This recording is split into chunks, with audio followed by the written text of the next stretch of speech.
Hello, everybody, and welcome back. Thank you for joining me. I've got John on with me again today, and he kindly agreed to come back on as I've had a number of questions for him that people have asked in email and in the comments.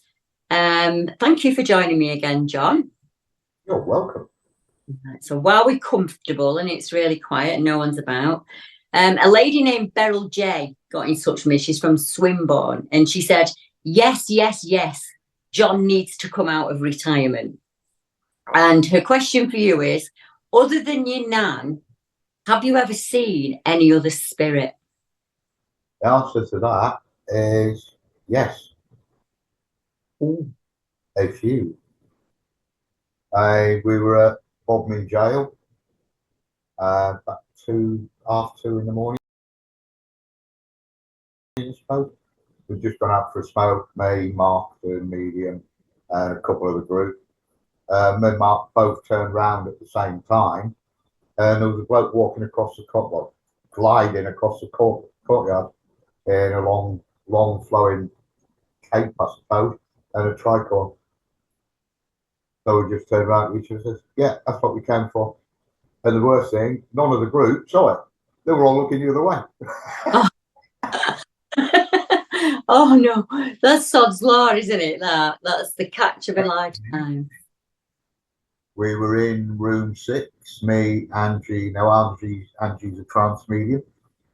My best mate, his wife, her girlfriend, and another girl. As we walked in, we were going to do the Ouija board in the room, but it was too dark to do it properly, so we thought, no, we're not going to do it. Just sat on the bed, and Angie turned around to Angie, and she said to me, can you see that thing in that mirror? I went, yeah. What, you mean the dark shadow? She went, yeah. I'm going to bring Richard through. So she brought her trance bloke through. Mm-hmm. And he goes, go and sit on the chair at the end of the bed. I went, yeah, all right. Got up, went and sat on the chair at the end of the bed. And I'd have said 20 minutes, half an hour later, I woke up. Angie was in front of me saying the Lord's Prayer to try and get me back. Wow. Martin was sat there, excuses, right, where he's going, I didn't know what the beat to do. My best mate was there talking ancient Cornish. He can't speak Cornish, he's from Yorkshire. Right? The 3 girls were in the corner crying their eyes out. Apparently, I threatened to kill them and everything, but in ancient Cornish.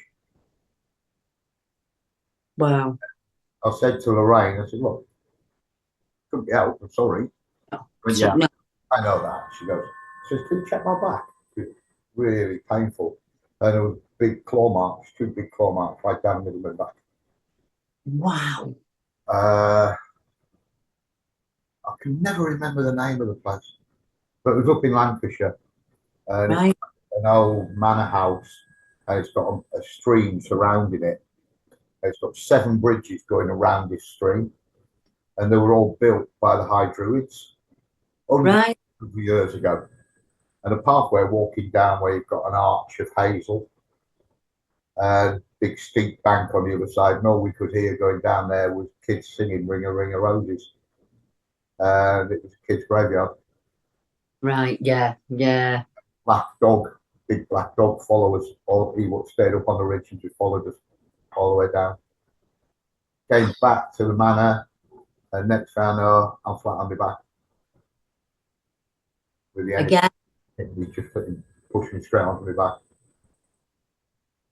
That takes some energy for them, doesn't it? I mean, it's not easy.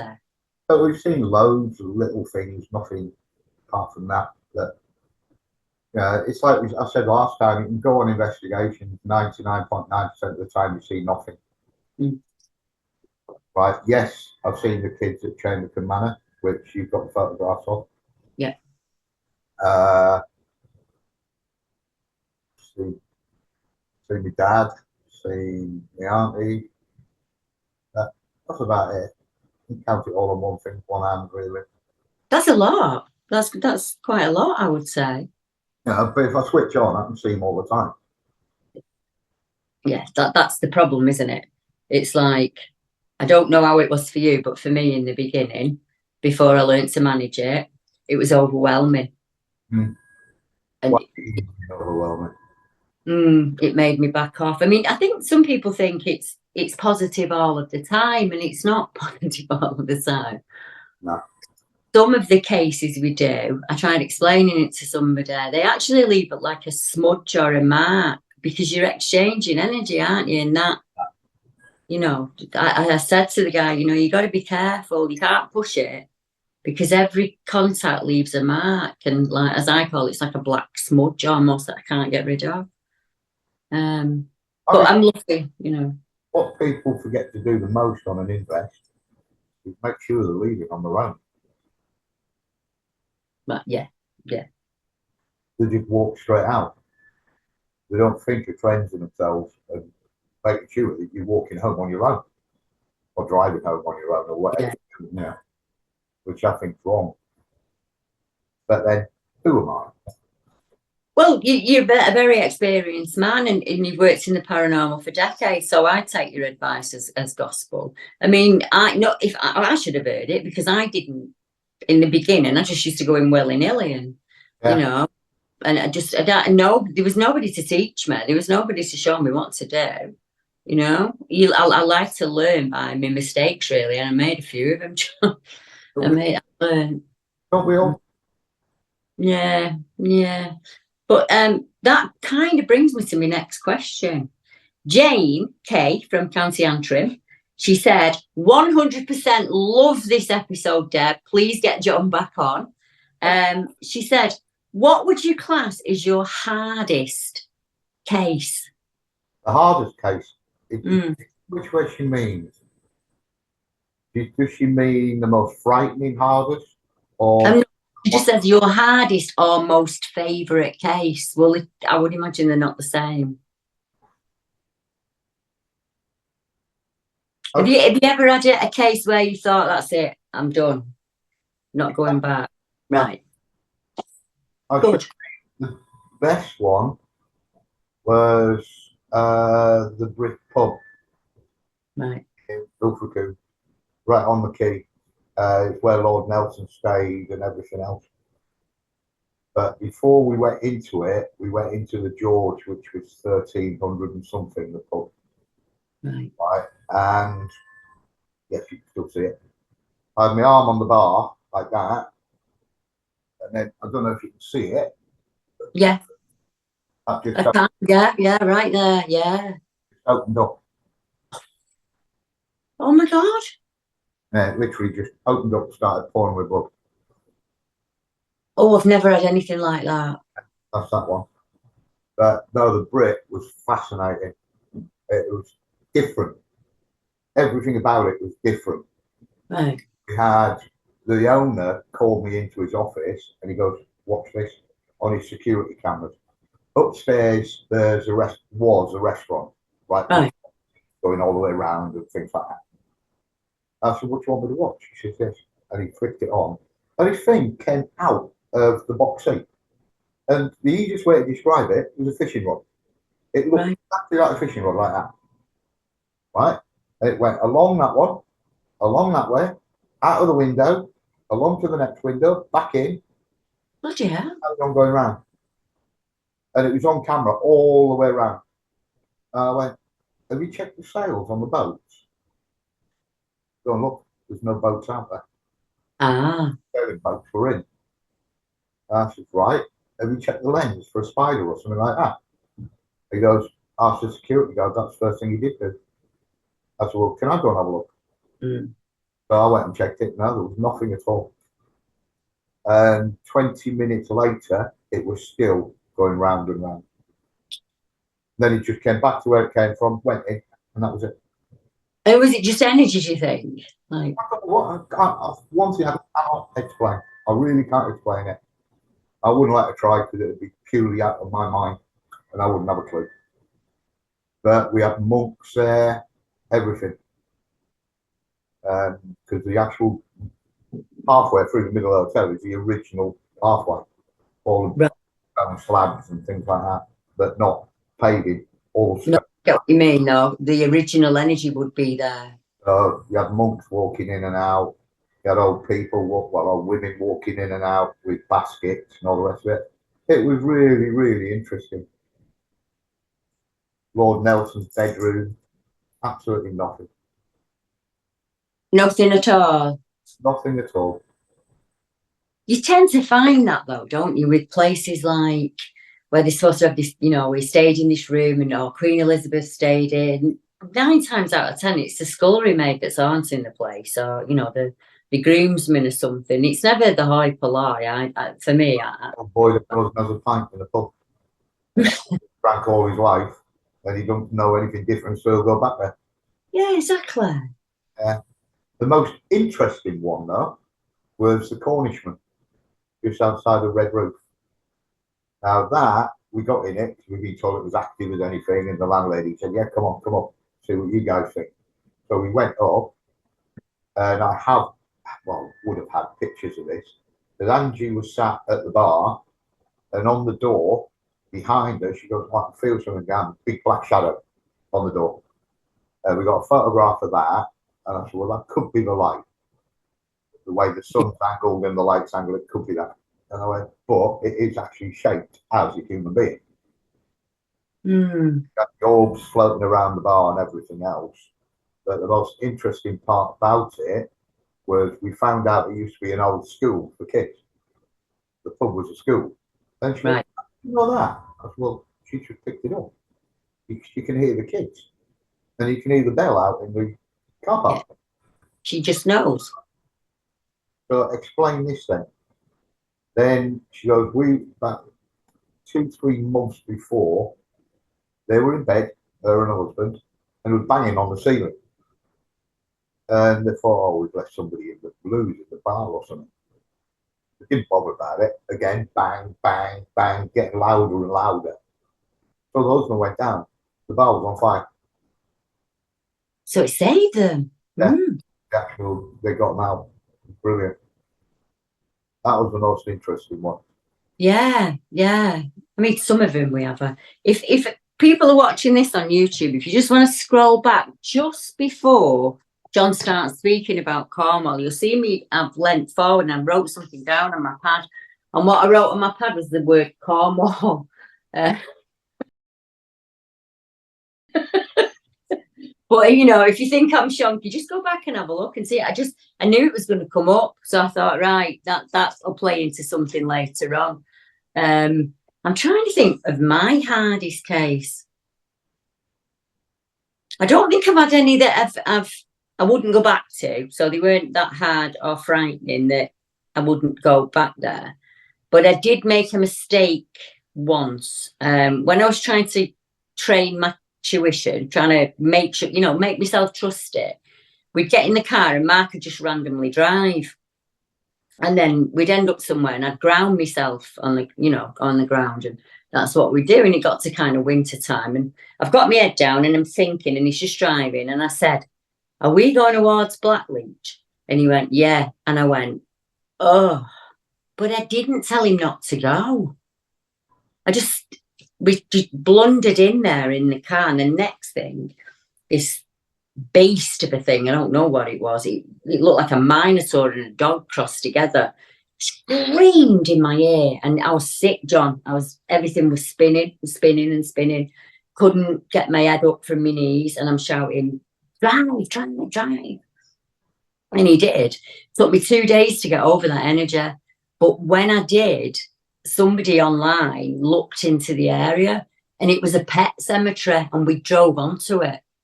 There you go. Halloween night. So I'd had the warning. I ignored it. I just thought, no, grit your teeth and do it. And I should have learned to listen to the And it was their time and I intruded on it. And I understood that. I really did understand that. And I did go back and I said, sorry. I went back and I said, "Look, I'm really sorry." Yeah, it was so unthoughtful of me. I just blundered in there. Loads of you can remember. As you talk about, "Oh yeah, there was that one. Oh, there was that one." Yeah. We had one coming back down the M5. We'd come down the M6 onto the M5. I had Sue, Angie, and the whole group who were coming back down from Lancashire. She goes, "Oh, my guide's coming." I said, yeah, he's in his back seat at the moment. And I went, so mine's coming through. And she went, no, don't. No, no, no, no, don't. Oh. I said, I can't stop it. And she goes, you're not trying. I said, I am. Believe me, I am. I'm doing 80 mile an hour on the M5. And I go into a trance. Oh, I'm in the trance driving on the M5. the severity of the situation. Oh my goodness. He's just sat in the back. Oh, God, that was funny. Oh, Oscar Mike Golf is the kid. Oh no, luckily I've not had anything like that. Oh, I met him. We were in Western Superman. Right, me and my ex, we'd gone because our daughter was in severe into hospital. Right, so we had to go up every weekend. We couldn't go up any other time. We went up every weekend. And we were sat at this table. I said, "Oh, I don't know why, but just leave them 2 chairs. Right, stop anybody else coming in. I don't know why. That's just what I said." Mm. And these 2 people come up, and they were spiritualists from Bristol. Right. We got talking, and I went, "Who's the native?" "What native?" I said, "You've got a native next to you." And he started talking to me, and I started talking back to him. How? I ain't got a clue. But I do now about that thing that you know about. Right. Yeah. Right? And the bloke's just looking at me in absolute amazement. And this other one turns around and says, "I'm coming with you now." And he did. And he's been with me ever since. He's called No Name. No name. He went on his vision quest, got Right. halfway up onto the plateau on the ridge on the top, and fell off it. Oh. So he couldn't get back up to do his vision quest, so he got no name. Right. So what happens now? What does he have to do to ascend now, John? What would? He is phenomenal. I think he's ascended thousands of years ago or hundreds of years ago. Right. Right. He is phenomenal. You see him at times. I mean, I haven't talked to him for ages because I've been out of it, haven't I? He used to have like, I can't remember his name. Was it Hercules with a statue with a big globe on top?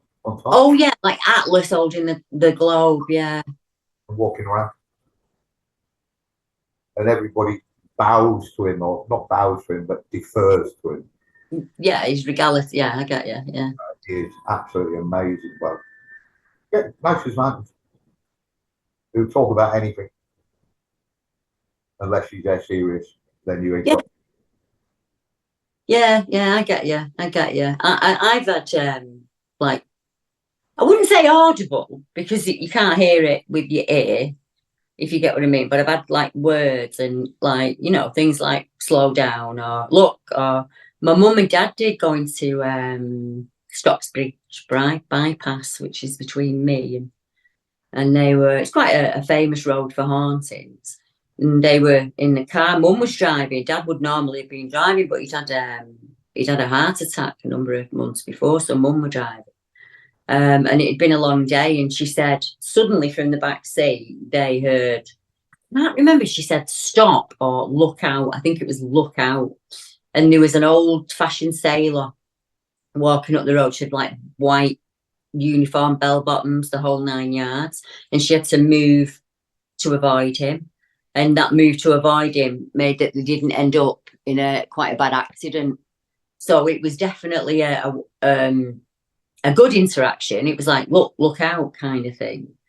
But the place has quite a dark connotation to it, Stockbridge bypass, and similar thing, ring of roses and disturbed earth, isn't it? We go into these areas. And, I mean, I don't mean psychics and mediums. I mean building planners, town planners, and we just go in and we dig up the ground and we do what we like with it. And then we worried then that, well, why are people experiencing something here? Because you've changed the energy. But Ring of Roses, it is a very common song, but wasn't, if I remember right, wasn't that sang by the kids through the plate? Yeah. Yeah, I thought it was. A tissue. We all fall down. Yeah, it was. They used to, do you remember the plague doctors? They had that big comb. Yeah. Well, that was filled with like herbs and posies and lavender and anything that they thought that would ward away off. So that's what the pocket full of posies is. So what you were doing is they were selling the poor these bags of, this'll save you, put it in your bed, put it in your pillow, and there's nothing can save you from the plague. There's there's nothing in the world that can do that. Strangely, remember the area I saw that awful monkey man thing? I looked into the history of it, and it was a plague field, 15 something. It was a plague field, and they buried the dead there. So it had a kind of connotation for a couple of 100 years. People wouldn't build on it. They built a wooden structure on it, and that didn't last that long. And then they built that house where I saw him at the side of it. And I wonder if that lands always tell secrets, hence the burial. I've never, I mean, obviously I don't know everyone in my town, but I haven't heard of child hauntings in the park, but somebody out there might know of them. Really, it's the monkey man that gets reported in there. Don't want to be thinking about it. Do you not think there has to be a reason why you saw it? Yeah, I think so. Yeah, I do. I think so. I end up doing what I do now. I think it's all led to this, I'll be honest. I had to experience that fear to recognise it in others. Yeah, that makes sense. That really does make sense. It was, I think that's why I'm so chilled out with it now, because I never was. I never ever was. I was like a cricket. I was all over the place. Didn't know what energy was mine and what energy was other people's. I didn't know if it was the room I'd gone in, or I had no idea what was going on. And legitimate doctors were telling me I was cracking up, and and I'd wake up at night and every single tap would be on full blast in the house, upstairs taps, bath taps, just completely on. And then I told myself it was the pressure. I said, it's just that, it's an old house. It's just pressure building up. Or I'd walk in and I'd smell bacon. Or like somebody had a cigarette, or just ordinary everyday smell. Nothing scary at all. Just as I think the old owners still live there. They'd gone in it as a new build just at the end of the war. So it's probably 49, 1950. I moved in it in the middle of the 90s. So they'd grown old and left. They were the only people that had ever lived there. And I'm convinced she used to come back and see the kids. Because I had my youngest child, Erica, she'd be in a little bouncy chair and she'd point and speak to her. I wouldn't surprise me. No, she was... I don't think I've seen her, John. That's the wrong thing, because I don't see with my eyes. I see in ear. Yeah. So on my peripheral, as I call it, little old lady, blonde, that blue rinse they used to have. In the shop. Yeah, exactly that, with pinny on, all 9 yards. And I thought, was that one of my nans, or is that the lady who lives in the house? Didn't really give it too much thought. One night, my bed shook. I had this cast iron bed. And it felt like someone had got up, middle of night, about 3, like someone had got hold of it and just shook it. And I was that frightened, I phoned my dad. And my dad said it was an earthquake. And that was his way of making it easy. But it wasn't like a little, it was violently shaken.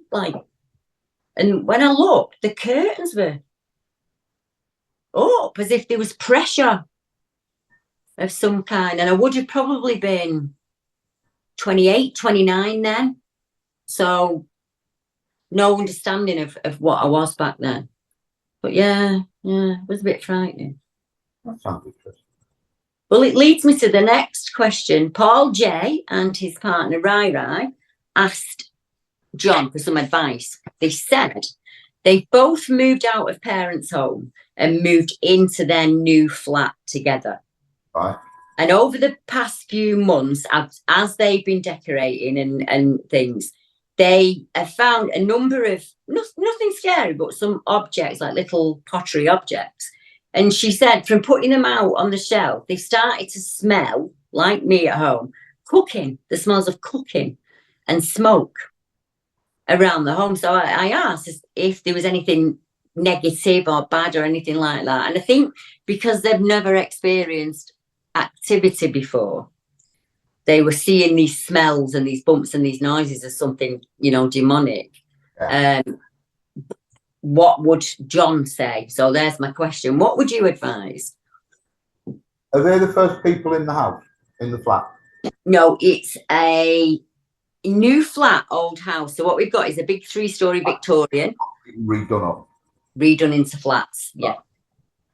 It depends on the land that the house is built on, right? Because you have the energy from that ground and everything that's gone on while that house wasn't there, will go through into the bricks on the house. All right. If it goes, I don't know, to a couple that have been there all their lives, yeah, right, and they're cooked there, they have their pottery and everything else there, yeah, they just don't want to leave. They're just happy where they are, and if they're not hurting anybody, leave them alone. I'm of the same.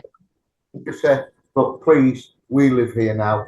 Can you calm down a little bit, or leave? But yeah, from what you said, there's nothing to worry about. That I had the same take on it, and I explained to her these days we live very differently. So back then, a female would probably start work in the house about 6 in the morning and work most of the day. Bread and everything else. They'd have to bake their own bread. They'd have to make, you know, there was no nipping to Tesco or Aldi back then. So when I explained it to her and I said, you've probably got a couple that have lived in that house their entire life, probably married 50, 60 years together. Yeah. And that's where they want to be. As you cross over, you get to choose what your energy, you know. What to do though is just say to them, look, we live here now as well. Will you please calm down a bit? Yeah. I said she's probably really grateful that you found the ornaments and kept them, because 99% of people would have been them, and they might, for all it might be trick or treat to somebody, they might have really meant something. I carry around with me a little, oh, it's not, I can't reach it. It's about that big. There's a piece of pottery plate that I found in the middle of the moor, and I got a message when, and I carry it around with me, and it's in my purse. So it doesn't have to be something that's really expensive for an attachment to be. I touched that pottery and I heard, this is my wedding china. And she was, this is my wedding china. And I thought, I'm going to treasure that forever. How have you got into Middle at Moor? Right in Middle at Moor as well. That was meant for me. I'm convinced. What's next? What's the next question? Come on, I'm getting into this. Right. The next question is, well, John, yes. How do you feel about regression? You want me to be honest about this? Yeah, right. I do. I've been regressed twice. One was yesterday, right? One was with Haunted Cornwall with our skeptic, high druid, Dr. Alan Jones. Now, I've never, ever been able to be hypnotized. Same. Come on, I'll regress you. I went, yeah, all right. And I swear to God, I never got hypnotized until I heard the recording. Right, I've got a thing with cream cakes. I absolutely love cream cakes. And that comes from Victorian age where I was a cook baking cream cakes. Right. All right, that's where that comes from. All right, and it took me back. I was Native American 3-4 times. Right, I can't say one of them because you said, go on then, say it. It's like you know me, John. Eh? It's like you know me. It's 1600 none. Was you a nun? Eh? But did you say you was a nun? No. Yesterday, I had a big meeting with a bloke called Robbie Crosson. Right. Scotland. But really genuine, nice bloke. He's also an ordained priest, come ordained exorcist. Right. But really interesting conversation. It is up on Combo Box now. Oh, brilliant. But he turned around at the end, after it was all stopped recording, he said, Here, I'll tell you exactly what you've been. Take your glasses off. So I took my glasses off and he said, I've got to take mine off as well. He just looked and went, wow. What do you mean? He goes, you've been this, you've been that, you were this, you were that, you're clairvoyant, you're clairsentient. In fact, you're one above those. What do you mean? He goes, the easiest way to put it, you're one above those. He says, what you're doing now is the right thing. He says, but I will tell you before I go, you were burnt in the 1600s in Pembrokeshire as a witch. Just mind blowing. Yeah, come on. What did you reply? But that's I've got. Oh yeah, don't know why. I had to tell you. I knew it. I just knew. It's like that's where my mother's line are from. Is from Pembrokeshire. Yeah. I guarantee if I get on that ancestry.com, I guarantee we might be 12 cousins. Yeah. I have this theory, John, that back before we were invaded, when it was just us, just the people that grew on the island before any of that, there could have only been so many clans, couldn't there, to start out with? I honestly believe that most of us that have this ability is through our DNA. So when people like me and you meet and our DNA is genuinely similar, we go right back to how we would have been back then. This would have been a normal conversation back then. You saw your ancestors. Yeah. You saw the future. You were given signs in the stars and in the sky. As natural as breathing the air or swimming in the water. And we lost that when we settled for, I think there was a period of time where people continued the old ways, but other folk saw, progress and money and all the things that we would find important weren't important to them. And then hence you start with, I'm the Lord. Because back in the day, nobody owned anybody. No. It was me and you. So if I was good at hunting and you were good at clothing, that's what we did. There was no gender roles. We played to our abilities.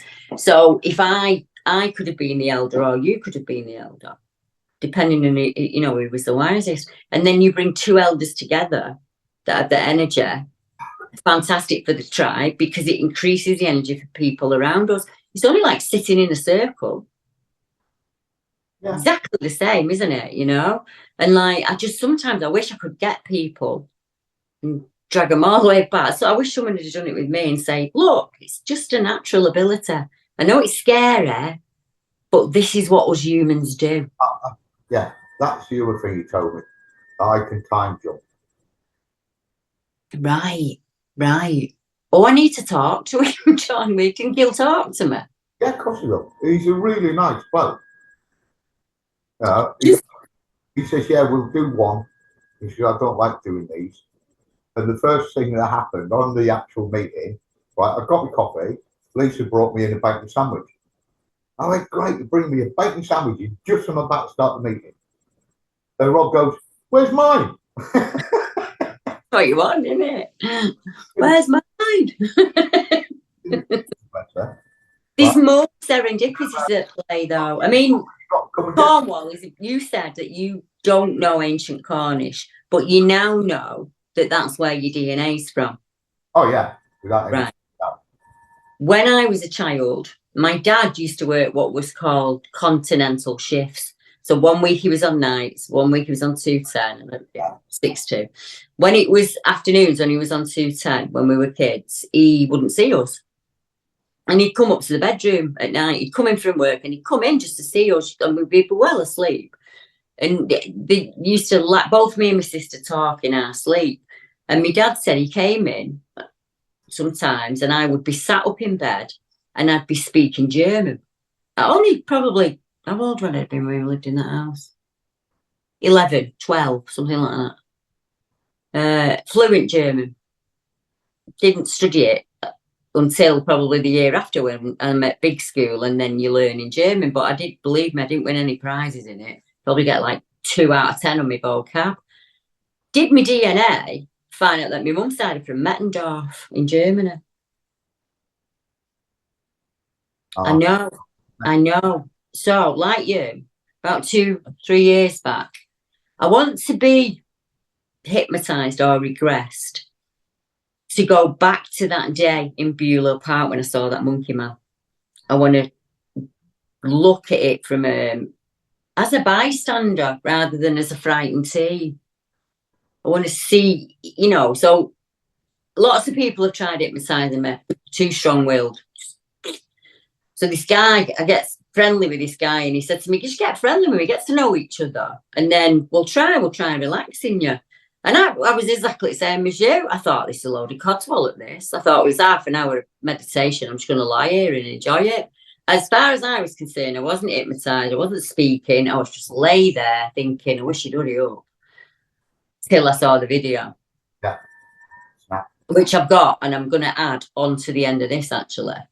Can you still feel them? Because I can. Yeah. I was a young girl. I lived in not a roundhouse, a house that went like this with thatch, and then the walls were only about so tall with stone and thing. Recently worked out what they are. I knew my dad were dying, and he was me dad that I have here and now, and he was wounded. I had a brother. I don't have a brother in real life. I had a brother stood next to me, and he was absolutely distraught that our father was dying. And I'm going to be legitimately honest, I wasn't. I was more concerned with the fact that I had a new skirt on. This is completely true. What it meant was I'd gone from being recognised as a child to a woman. And that was the important part of that day for me. And there was bits of my dad that I didn't like. So it wasn't such a... Really straight. I can feel it now. His name was Herodot. And he died from what we'd call sepsis now.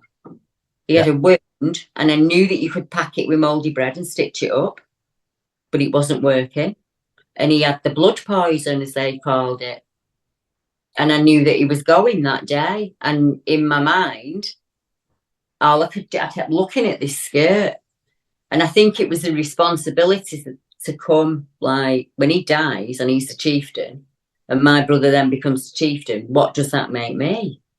Is this why I've got this new skirt? And in this life, for the first 35 years, I ran away from any responsibility that was trying to be placed on my toe. I just recognised her, John. I recognised that I'll do as I please that I have in her. But she'd have had no choices, would she? 6th, 7th century. She wouldn't have had any choices at all. Not at all. No. Weird though, isn't it? The things that happen, like with regression. Apparently I was a medicine man. Right.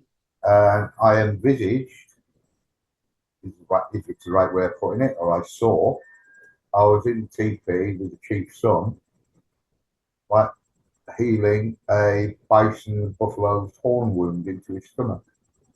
The chief stood behind me. And then, obviously, you know about a certain thing that we haven't talked about, so I'm not going to say anything about it yet. Right. Yeah. We'll leave that for another day, I think. That was amazing. I think I was a bit scared. I'd say I was quite a bit of a control freak, me, when it comes to my emotions. I don't like people to see me upset or anything like that. And I think I was scared that I'd give secrets away or something. Do you get what I mean? Like, he'd hypnotise me, or he'd have me like a up and down dancing or something. I kind of mixed hypnotism up with stage hypnotism. Different thing. Completely different. What it did for me was it relaxed me to a level where I used a different part of my brain. And I've noticed in some of the cases that I work, the witness at the time of the event is incredibly relaxed, doing something that they really like to do, i.e. walking the dog or hiking or driving. And I think it's because we're just at our happiest at that moment. It's really easy to tune into things. my friend Deb that I want to introduce you to. She does a video blog of like strange, mysterious happenings. But she's had a number of experiences herself. And she was in a circle once and something came over her and she couldn't get it off. It terrified her. She just couldn't get it off. And she said that's the first time they've taken almost like over with it's only ever happened to me once with Kitty Garthwaite, but that it shut Dad down for a while, shut it down for quite a long time. I think it's the same for some folk. It's that overwhelming that you shy away from everything. Then that's like I'm shutting the shop down on that. But that spirit might have been waiting a real long time for someone to be able to pick up on them, and you know, or maybe we're just when we're relaxed, we're at our best. Yeah. I mean, well, you are. You're a lot better when you're relaxed than when you're stressed out. Yeah, I think it's easier for them to come through as well. If you're at your most relaxed, you almost relinquish, don't you, when you relax? It's the easiest way of putting it. I put that video you talked me through where I met my spirit guide and the dog guide. Pardon me, I'm getting a bit dry. I put it up on YouTube for anybody. Well, actually, I think it's on Combo Box for anybody that wanted to do it for themselves. And I've had quite a few people watch it that are not into what I do at all. It's because they're looking. A friend from school, actually, as a child, I've known him from being 5. He lives in Australia. He messaged me this morning and said, "Debbie, this is absolutely brilliant. Thanks for doing this." And it was you talking me through how to do that. It's a shame that the video didn't come out when we actually did it and you did it while I talked. I know, but I think I was frightened of you pulling. You totally changed through that. Yeah. Did I? Yeah, totally. You went from, I wouldn't say a disbeliever part of things, but like it. And then you got to the wall and you went through the hole and you just changed.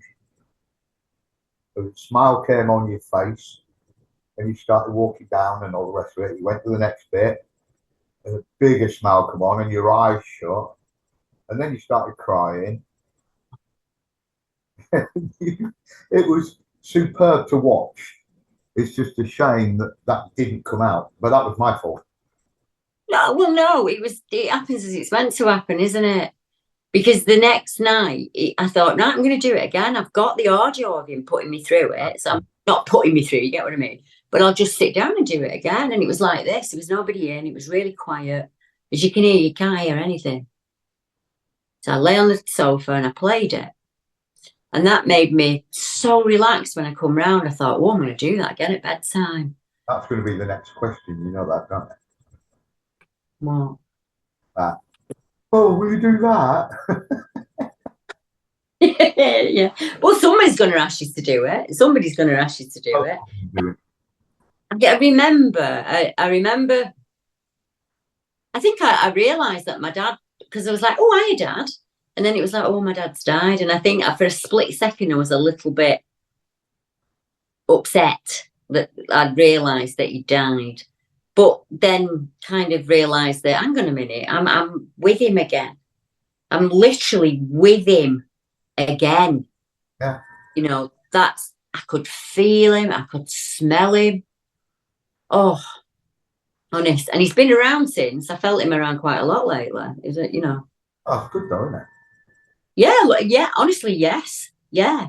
Because I've not felt that hug he's been gone, hasn't he, 4 years, so I've not felt it. So wow. And my dad was incredibly attuned.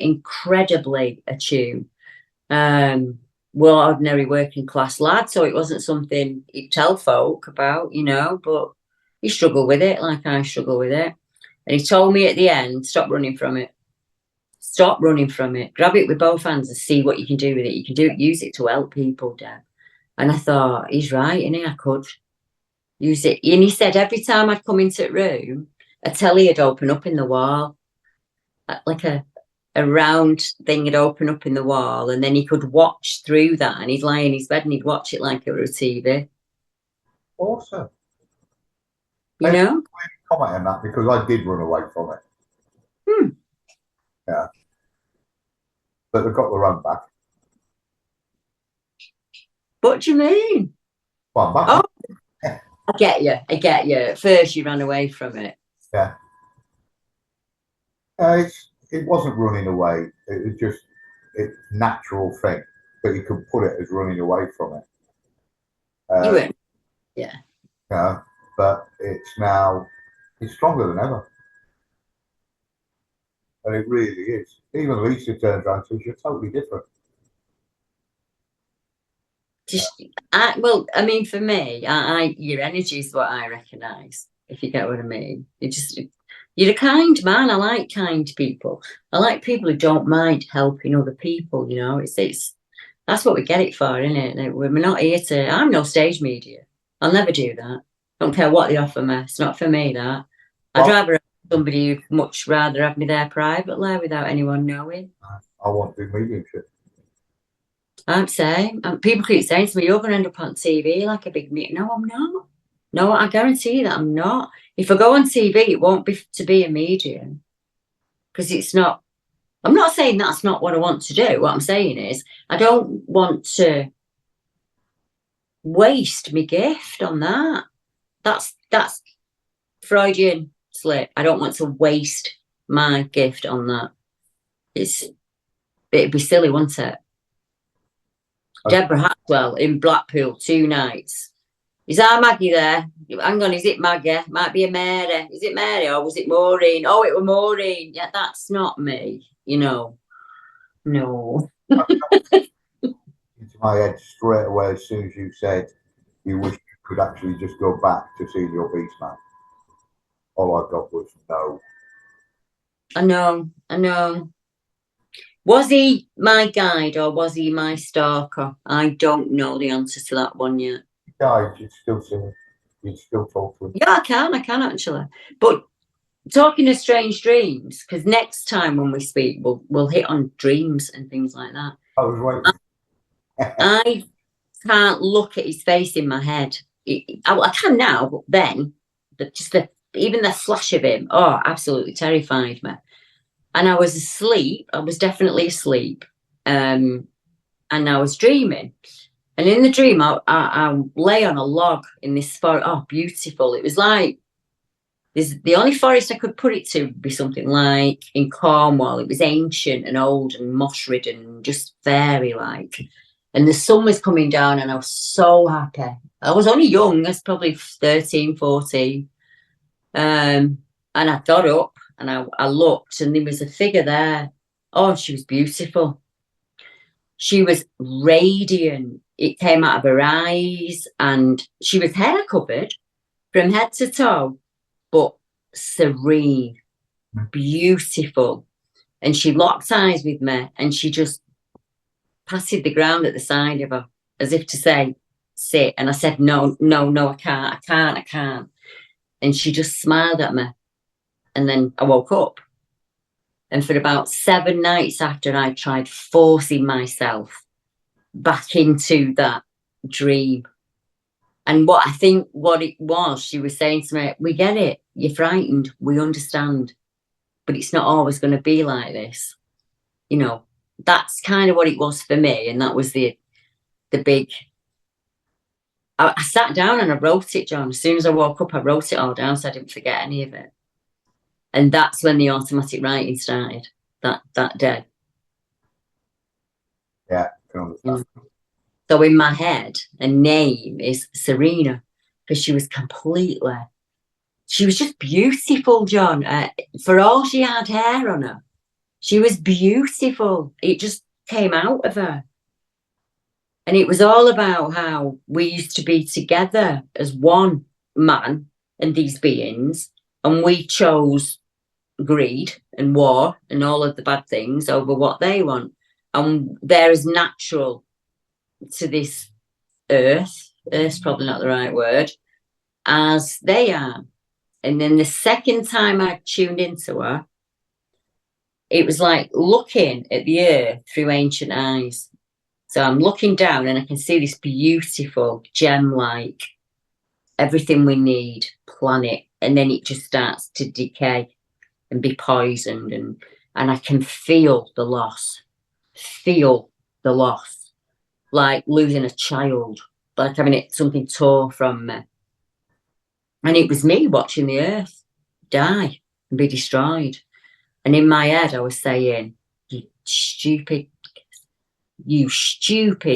I was so angry, you know. And that was, I don't think I've ever spoken about that, you know, on air before. I've never spoken about that. I've just realised that. I've never spoken about it. Those writings are in a blog that I very rarely share, probably share it once every 5 years with somebody who will come to me and say, Deb, I'm getting automatic writing it. And I'll say, right, here's my journey. That's where it started for me. And one of those stories, John, is from his point of view. That monkey man, that thing. And it's him sat in a cave looking out, and quite sad that he'd frightened me, but also in the sense of he'd been taught to fear us. So it was like, but I think he'd always been told how bad humans were, and then he met us and they were like, well, actually, she screamed and ran away. So he had the same confusion that I had. And it was like, I don't know, he called me his little lemon, my little lemon. Just don't really know. But for him, it was always trying to apologise for what happened between us, in the same sense of he had the same confusion that I had. Like, she was supposed to be a monster and she wasn't. And he was like, but she thought I was a monster. And it was really mixed. All the feelings that I had were the same fear. Yeah, I can understand that. I can't believe I've never spoken about that before. Yeah, You. That's you, that. Oh, don't blame me. Oh, I don't care. You make me share things. I don't make you do nothing. I like to blame it on someone else. I've got away with things for years. No, I don't make anybody do anything. No, I know. It's just you relax me, that's all. If it's okay with you guys, I'm going to call it to an end now and say good night. But there is a video coming on. Most of you missed it last week. When me and John ended our conversation, there are 3 or 4 videos of John's actually on the end of the video. Some people really did cotton onto them, but others didn't. And it was my fault because I said good night, everyone. People are used to me hanging up there. So now you will see a video of me being regressed. Hello everyone and welcome back. What you're about to see is a regression session that happened earlier today. I've been working with Simon, and Simon's been working on his technique. The hope being that eventually we'll be able to get me that relaxed and that used to my safe place that I will be able to go back to 1982, to the experience in the park. And look at it as an observer rather than myself, and see what we can find out from that. And also to get me that comfortable that we can go back and have a look at some of the things I experienced as a small child. Today's session was about getting me into a state of hypnosis. And we were able to get some information, and I'll let you hear that for yourself. After the session, and after we'd spoken about it, I had something to eat, and I went and nodded off, as you do, and a little bit more information came through, so I'm going to add that at the end. But have a listen and see if you can make out what I'm saying, because a couple of the words we weren't really sure what I was saying, and I don't know, to be honest. So yeah, have a listen and see what you think. Somewhere outside, somewhere that feels safe to you, feels safe, feeling comfortable, and feeling where you want to be right now. In a moment I'm going to count from 10 to 1, and we're going to move to one of your past lives, knowing that as I count from 10 to 1, that at any time you can take a step back into this wonderful safe place and become an objective observer. Take a deep breath, feeling in a safe place. Moving with me as I count from 10 to 1. 10, 9, relaxing deep and deeper still. 8, 7. Know that as I count these numbers, we're going to move to a significant scene in a past life. 6, 5. Moving towards that journey now. Moving towards it, feeling safe, calm and relaxed. Know that I am with you. 4, 3. Deeper and deeper still. At the count of 2 now, know that you'll be in a significant scene in that past life of yours. 1. Finding yourself there now in that scene in that past life of yours. Being there now, and trusting anything that you are seeing, sensing, feeling or experiencing. Be there now.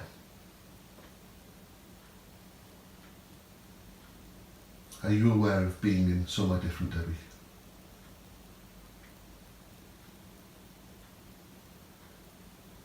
Can you see anything around you, Debbie?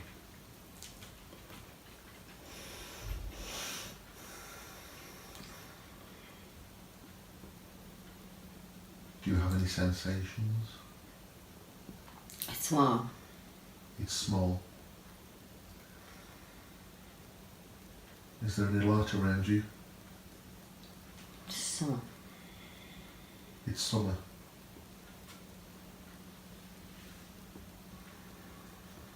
Can you move to anywhere different? Can you see outside?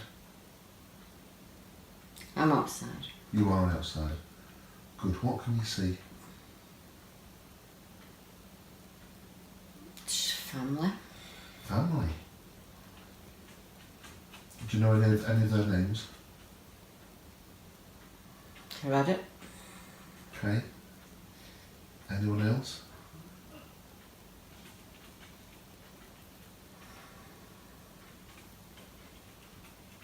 Is there anyone that you see there that you know in this life? No. Okay. Are you male or female? Female. Can you see the clothes that you're wearing? In your mind, can you put your arms out and look at what you've got on? What do the clothes look like? What period in time?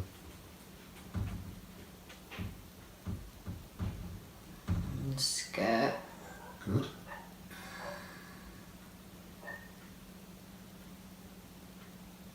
Just cleaning, getting ready. Getting ready? What are you getting ready for? Celebration. Oh, celebration. What's the celebration for? Because it's summer. Summer. So a summer solstice celebration. Or a harvest celebration. Just food. Food. Food and family. Excellent. Do you know where in the world you are? Cymru.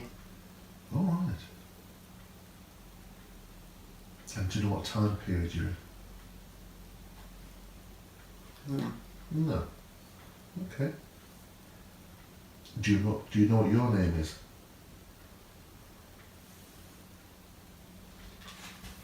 That's okay, that's fine.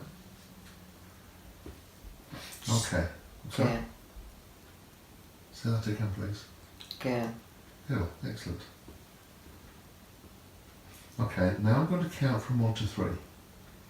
When I count from 1 to 3, we're going to go to another significant scene. 1 and 2, moving towards that time. 3, find yourself in the next significant scene, being there now. How old are you at this point? 17. 17. And where are you this time?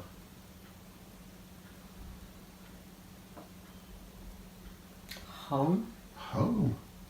Can you describe home? Can you look around? Just fire. So you see a fire. Is it a small fireplace or a big fireplace? It's in the centre. It's in the centre. Oh, excellent, a fire pit type fire. Is there anything else happening around you? Just people, family. Just people. Is it the same family as before? Hmm. Yeah, good. Okay, excellent. So we're going deeper and deeper still. You're doing really well. I'm going to count from 1 to 3, and when I count from 1 to 3, we're going to go to the next significant scene in that line, in that life. And so 1 and 2, moving towards that time. 3, find yourself at the next significant scene, being there now. How old are you at this point? 25. 25. And where are you this time? With my dad. Oh, with your dad. Do you know what your dad's called? Herodot. Okay, good. Is there anyone else there?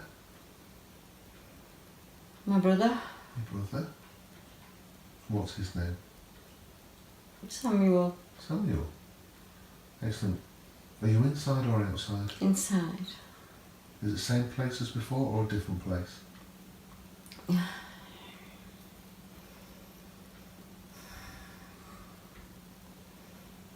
It's changed. It's changed, a different place. Okay. That's good. Is there anything else you can tell me about where you are My now? dad. My dad. Your dad? What about your dad?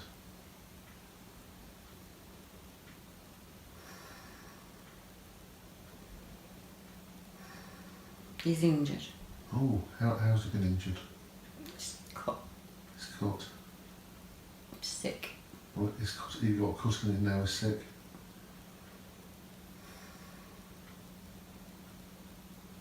Okay. Let's move on to the next scene. The next significant scene in this life. 1 and 2, moving towards that time. 3, find yourself at the next significant scene and being there now. How old are you this time? Old. Old. Old. Very old. 36. 36 is very old. And can you see where you are? In a glade. In a glade. What else is happening in the glade? Just lots of people. Lots of people. Do you know what Just being. Living. people living in the glade? Who else can you see around you?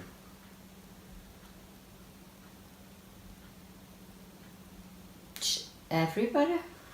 Everybody's there. And you're still the same person as the previous lives, previous things you talked about. Herodot's daughter. Herodot's daughter. Excellent.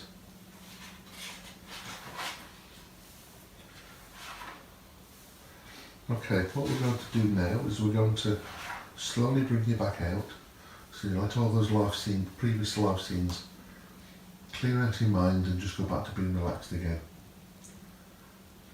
So in a few moments we're going to come back at the count of 5. When I bring you back up, you're going to feel very comfortable. You're going to feel very relaxed. You're going to feel as though you've had a peaceful nap. And even though you're out of hypnosis, understand that your subconscious mind will act on every word. 1.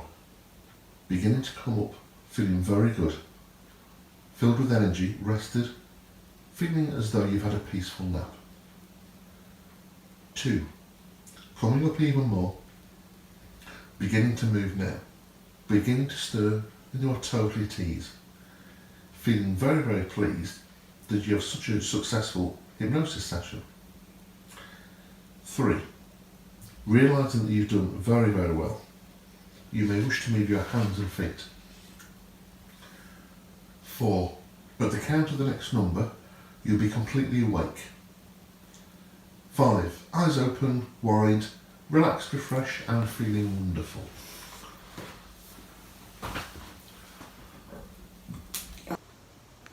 So, to give you a little bit more information, in the first section, when I'm speaking about being, I'm just there and I'm just watching, I think I was about 7 or 8. And all I can actually remember was being incredibly proud of the skirt that I had on, because it was the first time I'd ever had a skirt of my own. And I knew that I'd only ever wore my brother's hand-me-down bottoms before. The pants, trousers, none of those words worked. I'm not really sure what they were called.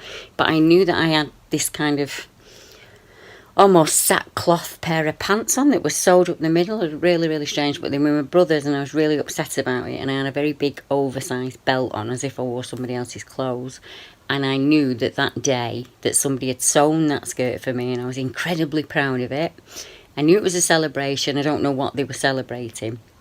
And what I can remember is just lots of people milling around doing ordinary everyday things. The houses were kind of what I would call an A-frame like this, and looking at it, the closest thing I can kind of get to it would probably be an Iron Age settlement or a Anglo-Saxon settlement, something like that. They would not the round houses that you see, they were like an A-frame shape like this, and I remember there was a fire in the middle.